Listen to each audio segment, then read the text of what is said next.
Hello Pisces, welcome to the Plaid Sheep Oracle. I had a little difficulty with your reading. I did it earlier this week and it was just, I rambled on and it had extraneous things in it and I don't know, it felt really unfocused.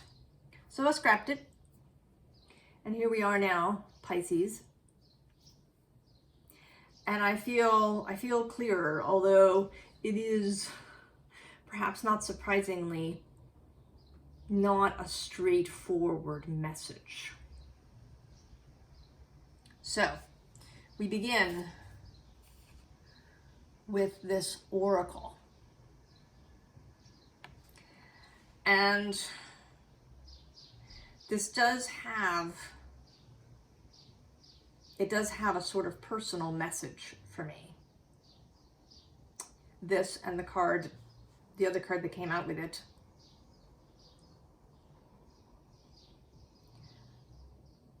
And I think that it is a similar, right, that it's sort of the message that's coming out.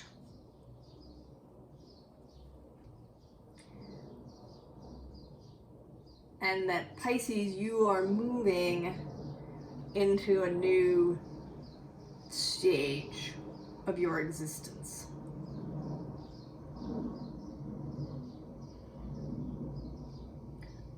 So the example for me is being the oracle. And in this deck, interestingly, there are two cards. There's the oracle and there's the seer. So there's this kind of differentiation. The subtitle here is Sacred Living, Spirit Speaking Intervention.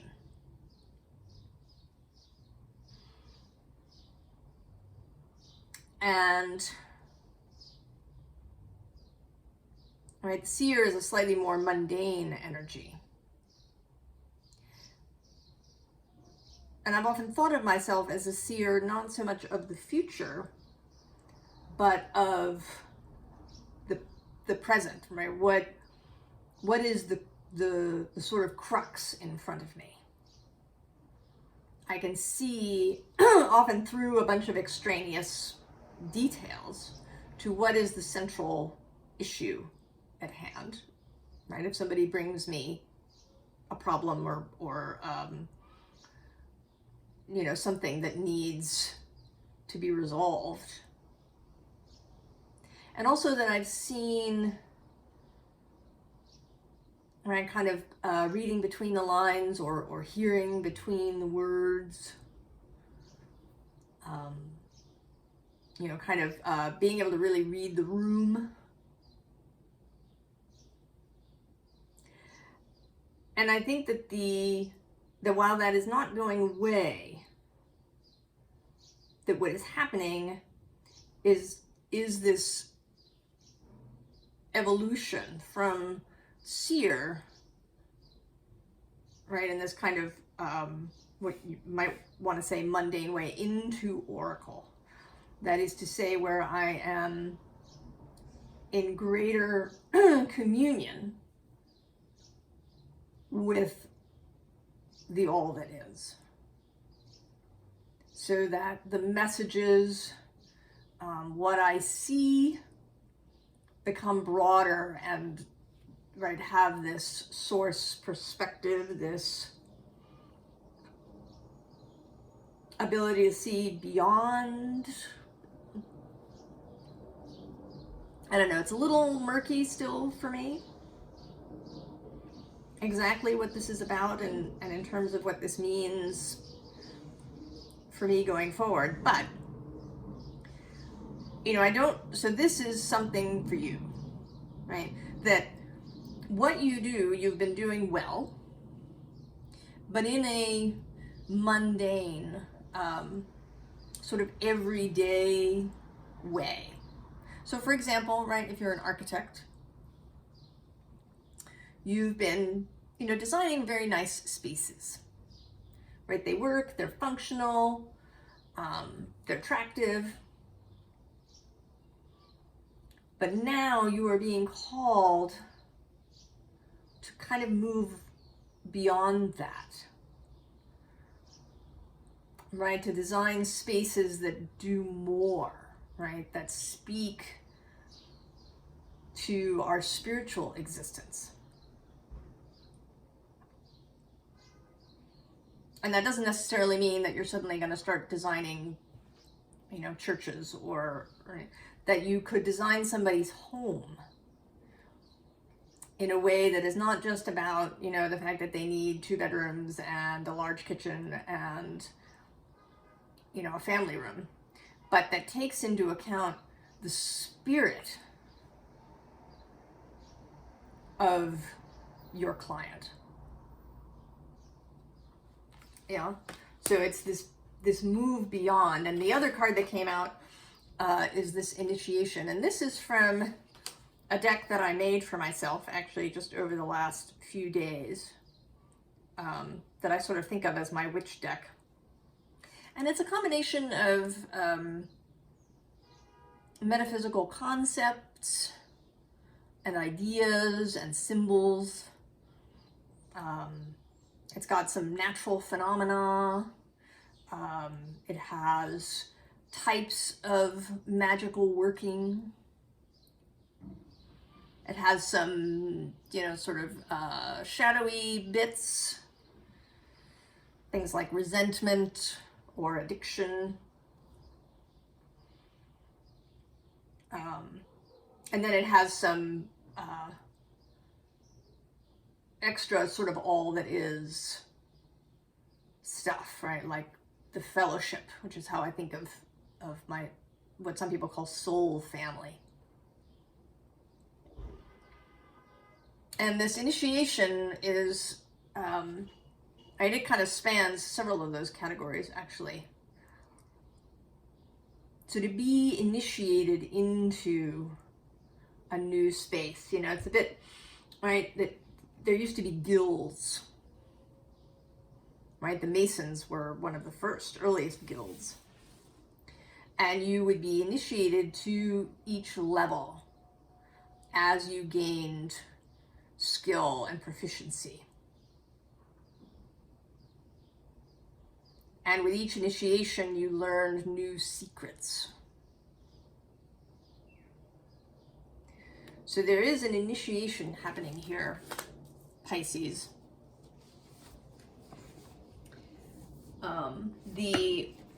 The poem that popped out for you from Rilke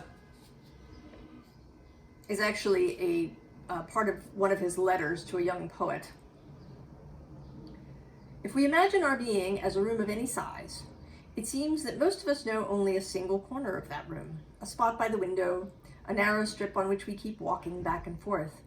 That gives a kind of security. But isn't insecurity with all its dangers so much more human? We are not prisoners of that room.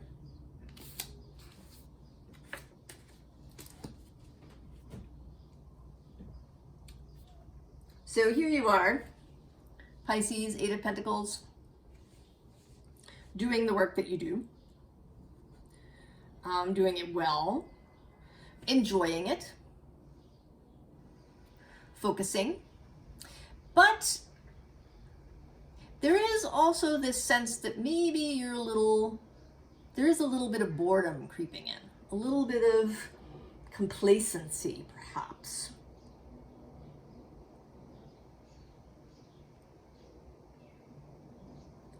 You know, maybe you find your attention wandering a bit. And I think this is because you are now getting ready to move into this new level, this sort of metaphysical level of what may even be a very sort of solid material kind of work, right? Architect, chef, doctor, lawyer, artist,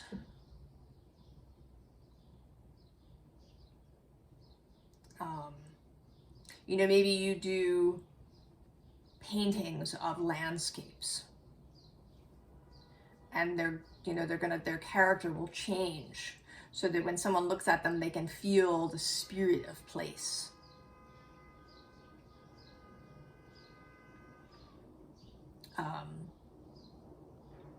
My cousin used to do these lovely drawings of people's homes. And I can see how that would be out, and how it could, how a drawing, right, how a piece of art could tell you about the family that lives in the home. Now, this may not be an entirely straightforward process, or an entirely easy process, because the next two cards are the Nine of Swords and the Tower. And I think this Nine of Swords is about, perhaps do I have the skills required for this? Am I ready for this new level? Can I move from journeyman to master? Or,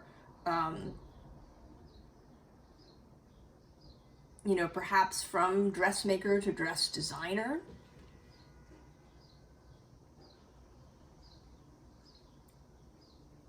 Do I have what it takes?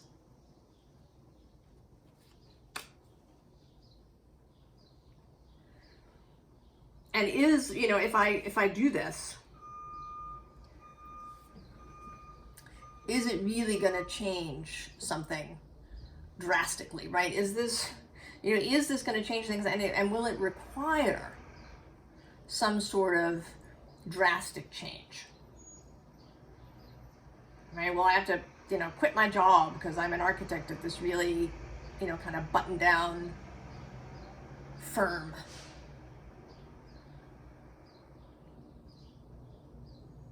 Right? Will this change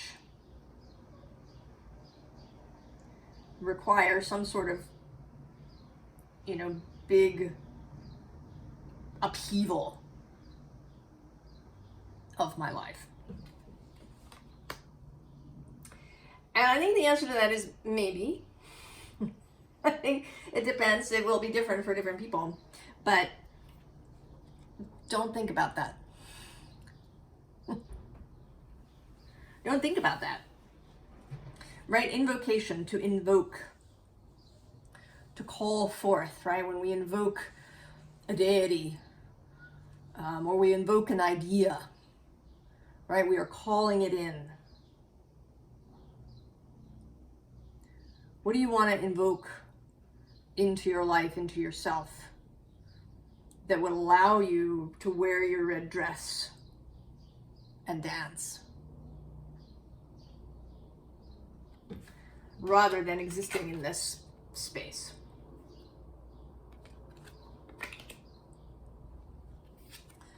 Right? To be able to move, to get in the chariot and go. Right? And these two horses here at the front, right, are meeting. Sometimes in the chariot imagery, the horses seem to be, want to go in different directions. But here they are forehead to forehead. It feels today not, right, they're not butting heads. They're, it's like a loving moment, right? These two horses, right, third eye to third eye, meeting. Right, like you might, one sees, parents and children sometimes in this pose, or, lovers meeting and pressing their foreheads to each other.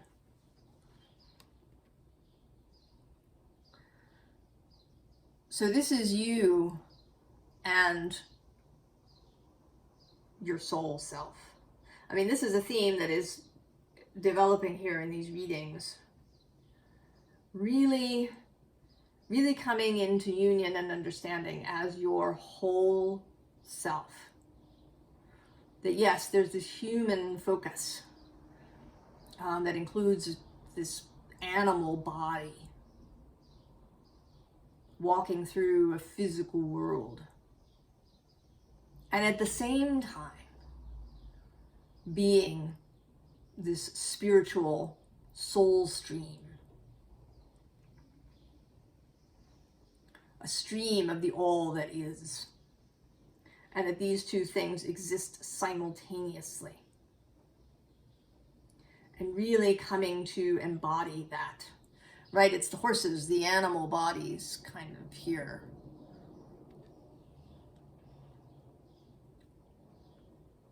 All right. But also soul, right? That, right? Not what a horse is, but what a horse be, as Terry Pratchett says. And then there's the charioteer, right? She has those two faces. She's got one in each hand. But she herself is whole. To be whole, to move through the world as a whole being, so that you're not, so that the movement becomes much easier. Right, when we first learn how to walk, when we're toddlers, it takes a little time. We fall down, we have to hold on to things, we have to really pay attention to where we put our feet. But then we learn, and we start running. And then we can learn, right, to run, to sprint, to leap, to dance.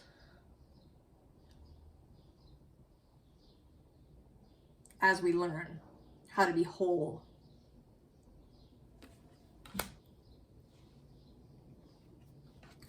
So here, one of my favorite Ten of Swords cards. Nothing to see here. Moving along. Right, leaving this behind. Pisces is a mutable sign. And therefore, in theory, we'd be really good at change and moving on. But I think that where the fixed signs have issues with change is that, right, they don't want to be forced into it. There is a lot of inertia in changing speed, right, that fixity. With the mutables, I think it can be that you're distracted. Right? There's there may be too much movement or right, the attention, the focus is sort of diffuse, right, distractible. And that can also inhibit change. Right? We get distracted by, examining all the swords, and then we're looking at other stuff, and then that leads us down some other rabbit hole, and, we go down memory lane, and, what was that sword about? And, right? No. Walk away. Nothing to see here.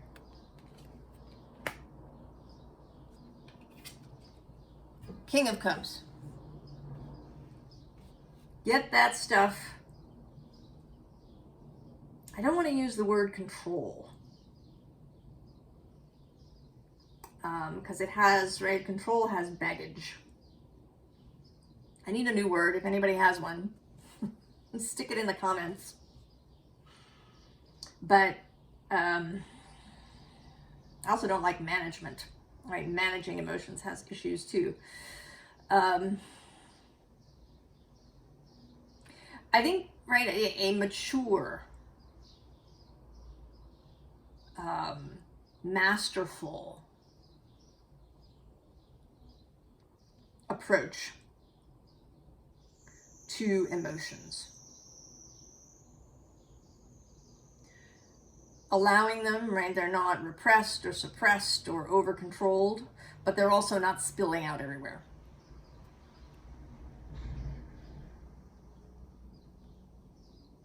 All right, there's focus, there's understanding, there's clarity, right? I know, right, I'm having that emotion, I'm clear on that. But I also know that it may not be a reflection of truth.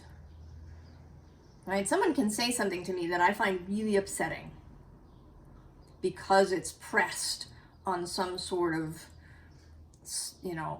tender spot that I have. But that doesn't make it truth, right? It doesn't make that, if it presses on my self-worth bruise, that isn't about truth, right? It doesn't mean that that person wanted to insult me or that I am, actually injured. It just means that it's pressed on a little tender spot. And I know that, right? I can see clearly, right? I see my emotions with clarity. And I'm not carried away by them.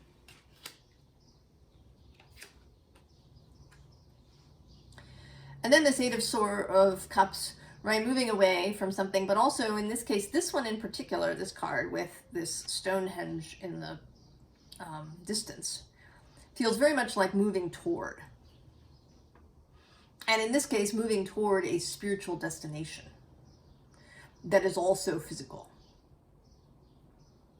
All right, so Stonehenge is a place, right? It is something that somebody built, right? Brought a bunch of really heavy stones all the way from Wales here. But it has this spiritual, metaphysical component as well. And that the two things happen simultaneously.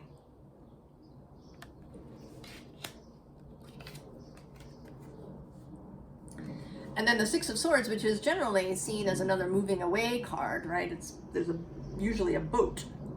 But here, it's like moving into peace. Moving into ease. So you aren't necessarily going to go anywhere. I mean, you might.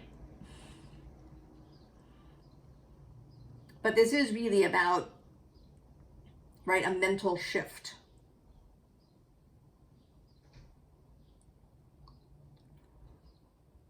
And the willingness to enter into this new space. And then perhaps to wait a bit, right? That, I know, it's really annoying, isn't it? We feel like we've been waiting forever. But each stage, each new initiation has has a period of gestation. Now, I don't think, right, this is clearly a pretty well-formed little human being, close to being fully ready to enter the world. So I don't think that this is like some sort of long wait and just months and months and months. But that it'll take a little time. Partly to understand, the Hanged Man is often associated with Pisces and with the element of water. And it is about understanding as well as perspective, right? Odin hangs there because he wants to learn the secret of the runes.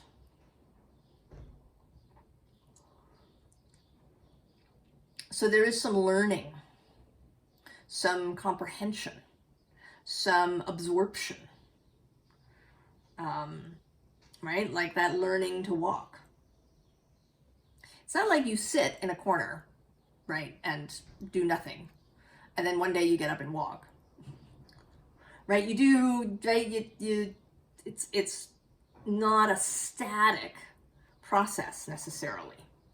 It may just feel that way. Right? Because this isn't static. This baby is continuing to develop. Right? He's not moving physically, but more of him is coming into being. The organs are being finished. His brain is being finished, getting ready. And then, of course, once he's born, then there's, new process. But, so don't get irritated, Pisces.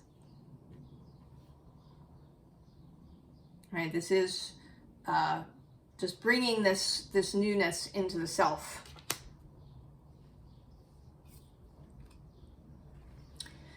And then there's this deer, which feels a little bit, right, again, sort of tower, like seeing the tower, right? Deer in the headlights.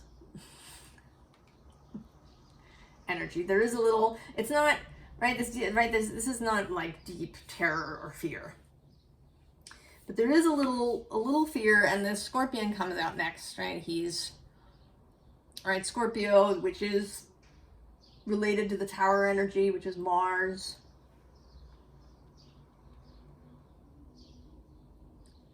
So that's something else that needs to be held.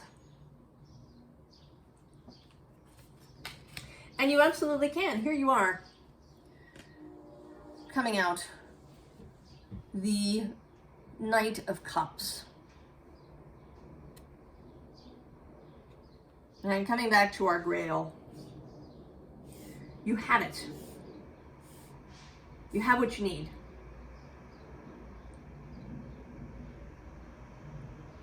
You are absolutely capable of this. You are ready.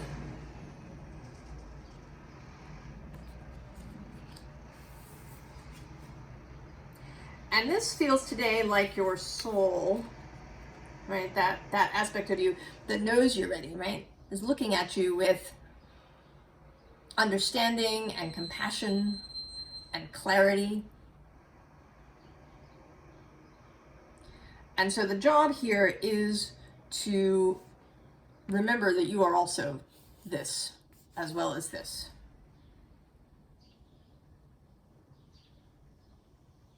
Holding these two things simultaneously. Kind of training yourself to see with the eyes of Source.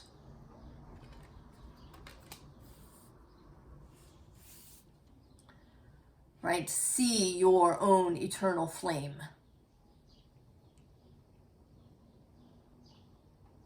That you don't have anything to fear from these things. Because you are whole. And you have, right, Source is there within you. And everything that you've learned along the way, all the experiences, all the skills you've developed, all the wisdom is also there. All of your senses as an animal are there. You may have to train them back into service, but they are there. And here again, Three of Pentacles, right? All the collaborative parts.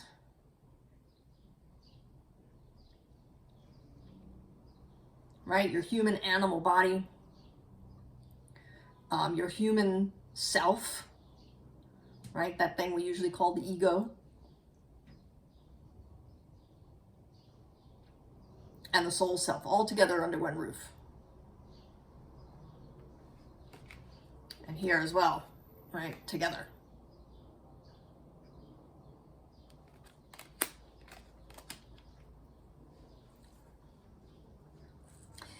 And then there's also, right, this animal body thing is coming up, and it's not surprising, there's a Taurus stellium happening as I'm reading this. Jupiter, the moon, the north node, Mercury, Vesta, Uranus, and the sun. That's 7, and there may be others, right, of smaller asteroids that are all in Taurus. So this, all right, this earthiness is really coming forward, right? How to be dynamic earth. How to be devoted to your earthly life while also holding this spiritual existence. How these two things are inseparable. They're not, right, The earthly life and the spiritual life are not separate things.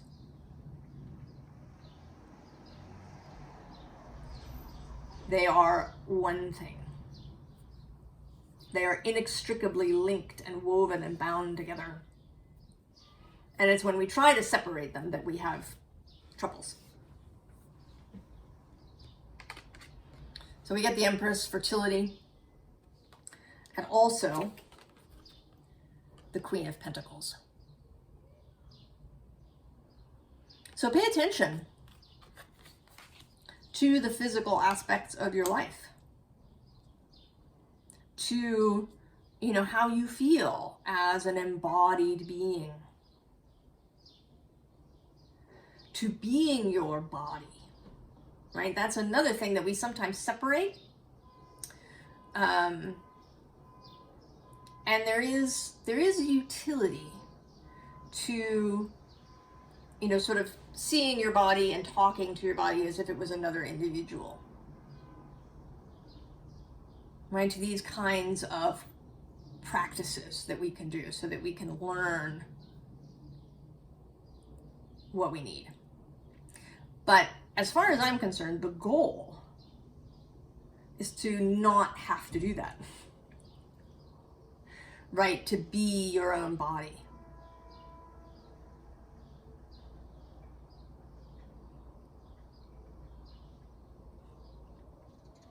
So that you don't have to have, this time when you have a separate conversation. That this, that it just is you. I'm also having trouble, I feel as if these words are inadequate for what I'm trying to express. But then we have this beginnings, right? Just simply a new way of being. I feel like that's inadequate, but it's what I've got. So, advice. The Hierophant. He's been coming up a lot. As above, so below. As within, so without. And knowing that you have what it takes.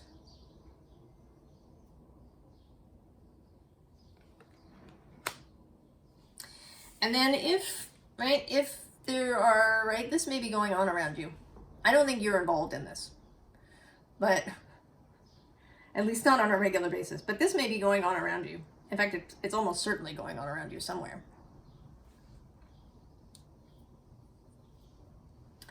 Remember, you don't have to get involved, right? You can just ride right by. Here you are, you've got your wand, it's yours. The Knight of Wands is traditionally Sagittarius, right? Focused. You've shot your arrow, you know where you're going. You don't, just keep moving. Nothing to see here.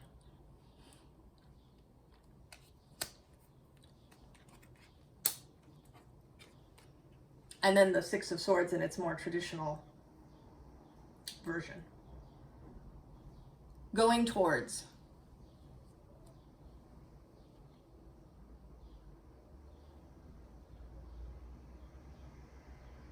Just eyes on the prize. Ooh.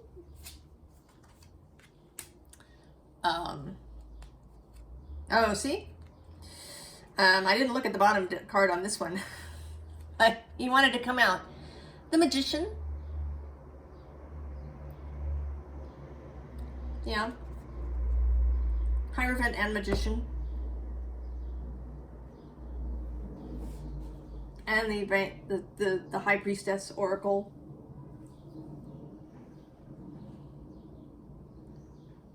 Right, and the Magician really, he is about, both he and the Hierophant, are about combining spirit and matter. Right, the Hierophant as a vicar, as someone who can share spiritual information with other people, And then the Magician as somebody who takes spiritual matter, right, that quantum space, and then brings it into manifested being.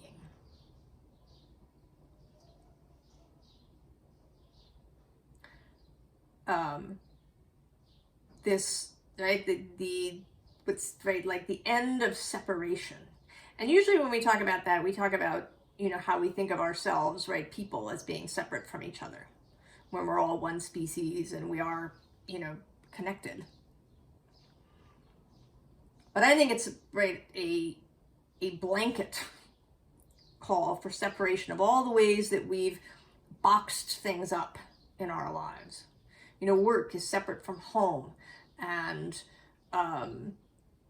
you know, friends are separate from family, and spirit is separate from the mundane in our daily life. Body, mind, spirit, right? All the ways that we've chopped these things up.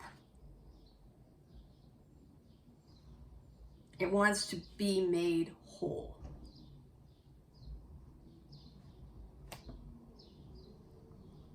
So there we are, Pisces. I hope this was useful. And I hope that you are really gonna, right, are enjoying this evolution of yourself, this initiation into a new